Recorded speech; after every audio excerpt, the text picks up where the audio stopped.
Hello, and welcome to another Crack-a-Pack. Today, I am back with another Outlaws of Thunder Junction play booster. And just like last week, let's do an abbreviated pack opening and then take a look at a couple real-life draft decks. One of the decks isn't actually from Thunder Junction, but I still think it'll be interesting to look at. So, let's get started.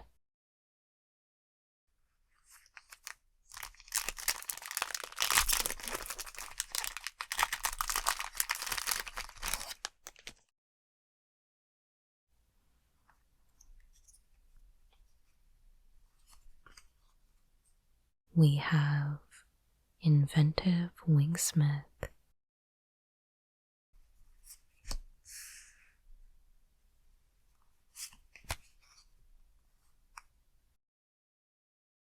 Freestrider Commando,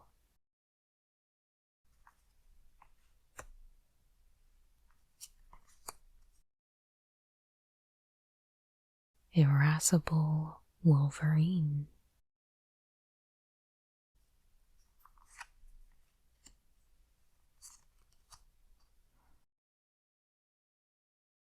Geyser Drake,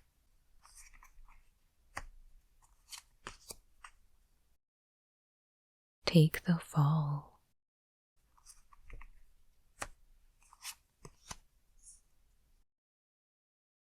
Nezumi Linkbreaker,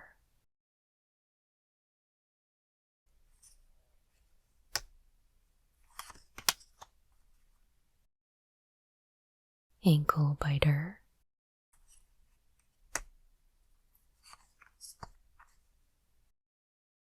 Nurturing Pixie,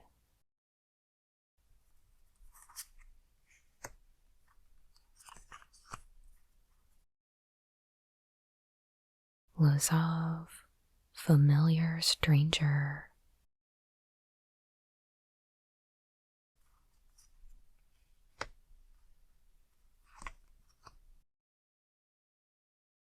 Intrepid Stablemaster,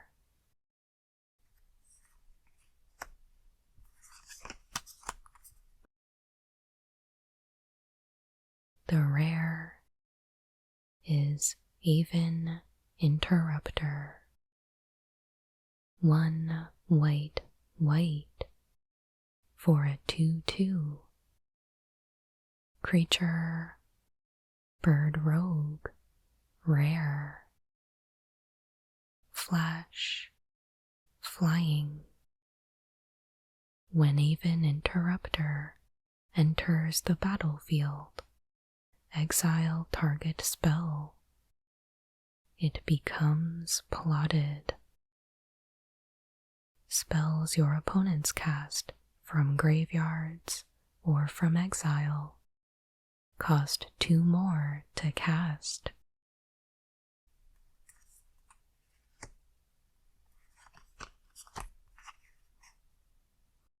A Showcase Humiliate,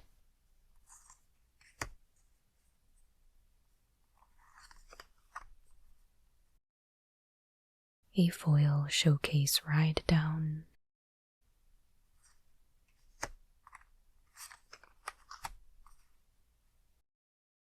and a Lonely Arroyo,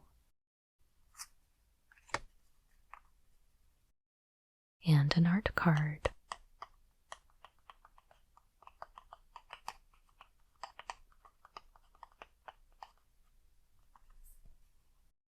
For Cruel Ultimatum,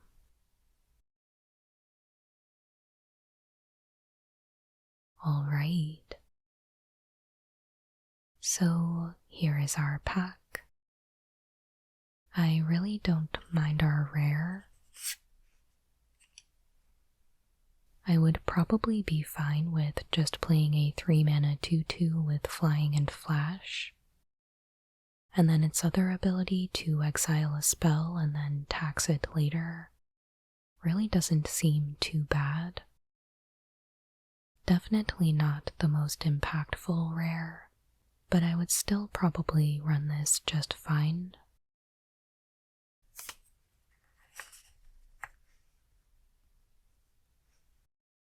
Looking at what else is in the pack, I like Intrepid Stablemaster, and I still think it's worth running even if you're not doing mounts or vehicles. We've got Lazav, although I don't know that I love blue-black as a color pair, so I'm not really sure I would be first picking that if I could help it. For breaking news, we have Humiliate and Ride Down. Not too bad. And they are 2 pieces of crime. But yeah.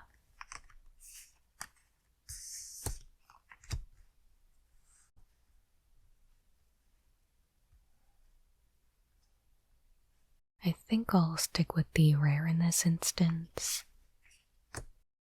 But leave a comment down below and let me know which card you would be taking. So let's move on to the draft decks, and I have 2 that I'll share with you today. The first of which is from Outlaws of Thunder Junction, so I'll just take a moment and lay that out.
Alright, so here is the deck. This deck went 2-0-1, meaning there were 2 wins and a draw.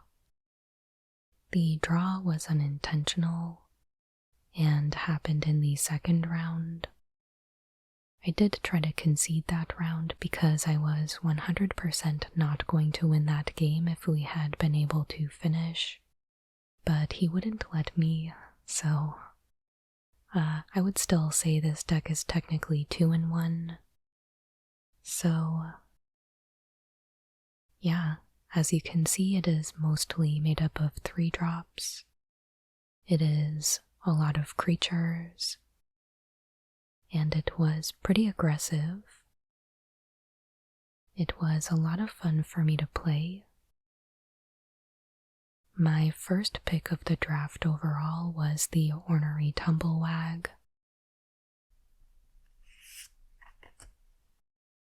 And this definitely came in clutch for the games that I won.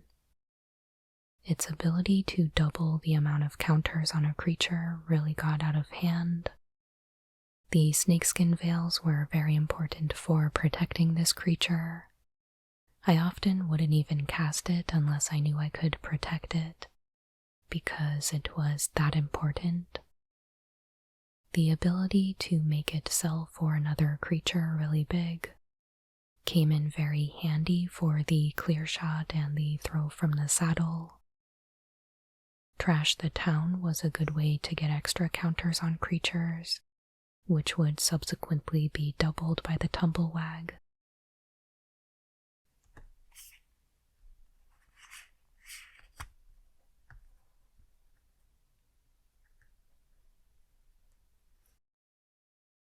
I ended up with 2 Free Strider Lookouts, which ended up pretty decent.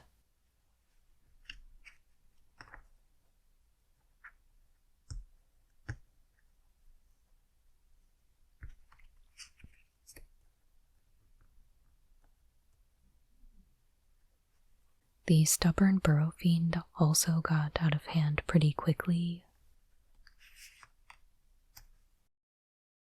The more he stuck around, the more I was able to mill and make this thing really large.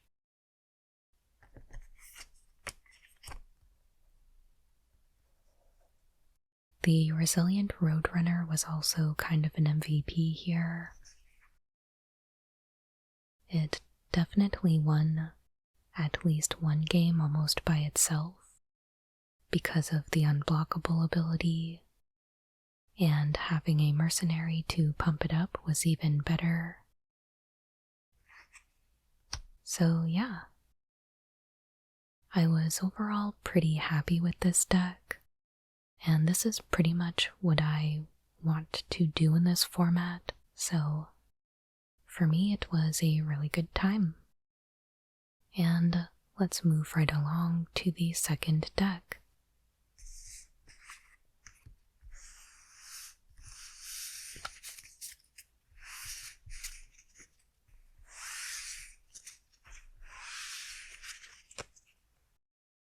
This next deck is from a special event that my LGS did, and I'm sure others did this as well. It looks like it was something that came down from WotC as a celebration for a D&D anniversary, but it was a Battle for Baldur's Gate draft, where we had a special dungeon that we could go through, and before the draft we got a collector booster that we could put into our deck.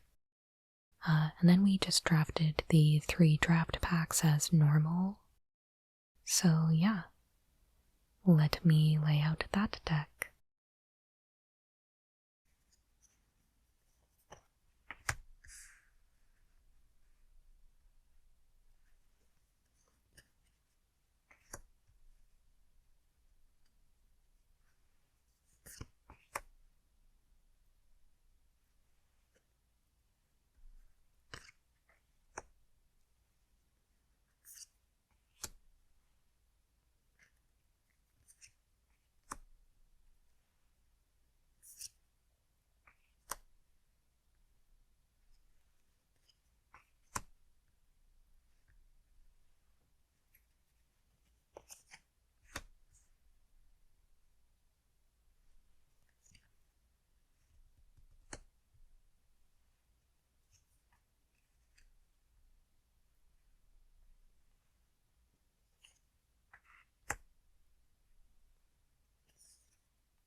Alright. So here is the deck. It is red-green again, which was totally unintentional, but just what I ended up with, and I really enjoyed it. So for Commander Draft, you still play in a 4-person pod, like you would normally play Commander, and I won my pod, so I was really happy about that. This deck felt pretty strong, at least for the one game that we played. It was really synergistic and felt like it was just doing its thing. So, yeah, it was a lot of fun to play, and I would absolutely play it again. So I'll first go over the commander and the background that I was running. For my commander, I had Ganax, which is a 5-mana 3/4 flying dragon, and when it or another dragon enters the battlefield, I create a treasure token, and since it's monocolored, it has choose a background. My background was Master Chef, which is a 3-mana legendary enchantment. With commander creatures you own, have this creature enters the battlefield with an additional +1/+1 counter on it, and other creatures you control enter the battlefield with an additional +1/+1 counter on them. So Ganax was very good. I knew pretty early on in the draft that I was going to be settling on dragons as a theme, and fortunately I was the only person in my pod that was focusing on dragons. I was the only player in red-green, so I kind of had premium access to a lot of the cards that I wanted for this deck, and I never actually ended up casting my background, but I was feeling like it would be pretty strong if I did. So yeah.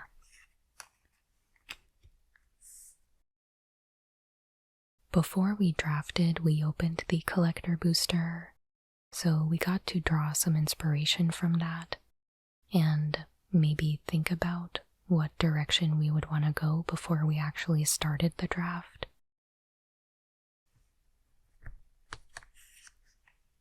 I was very happy to open an ancient copper dragon in my collector booster, and I definitely wanted to play it, so I knew right away that I wanted to at least focus on red dragons as part of my theme, and it was during the draft that I really settled on green as my second color.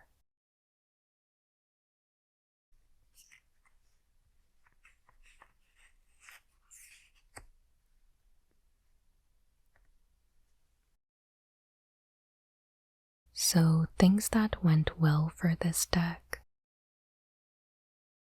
I had a Jade Orb of Dragonkind that ended up being pretty important.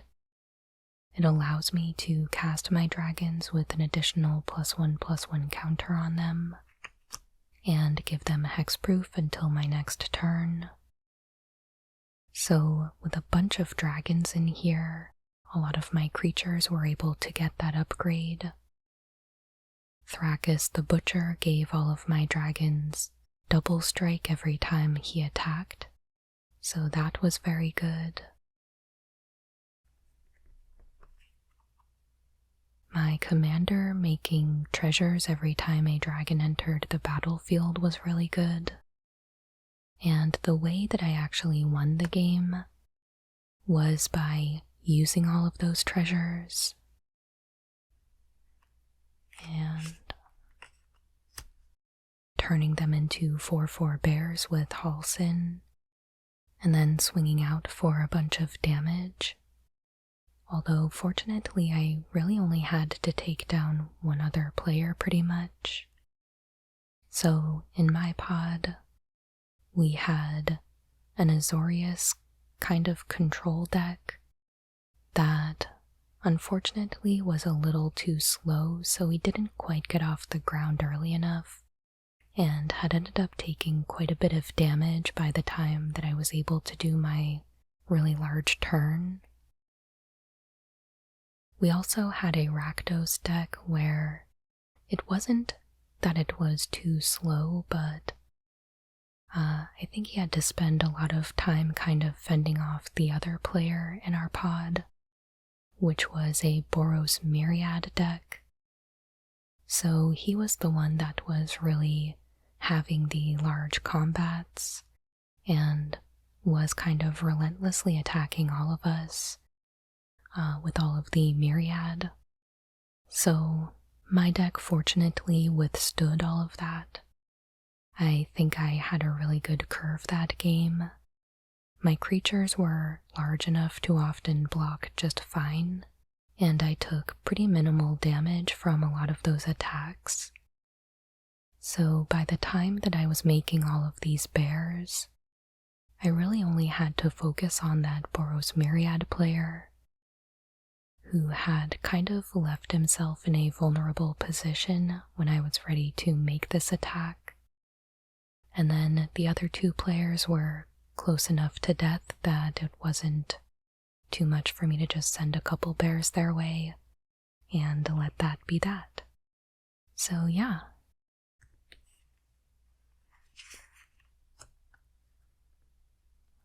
I'm curious if your game store did an event like this, and if you played in it, I want to know all about how that went for you. Or did you play this format back when it first came out? Let's talk down in the comments. But I think I will leave it here for today. And of course, thank you so much for watching. I would love to know your feedback down in the comments. And if you enjoyed this video, I would so appreciate if you would hit that thumbs up button, and please consider subscribing to the channel if you haven't already, and I'll be back with new Magic the Gathering ASMR videos every Monday and Friday. Your support means the world to me, and as always, I hope you have a wonderful day.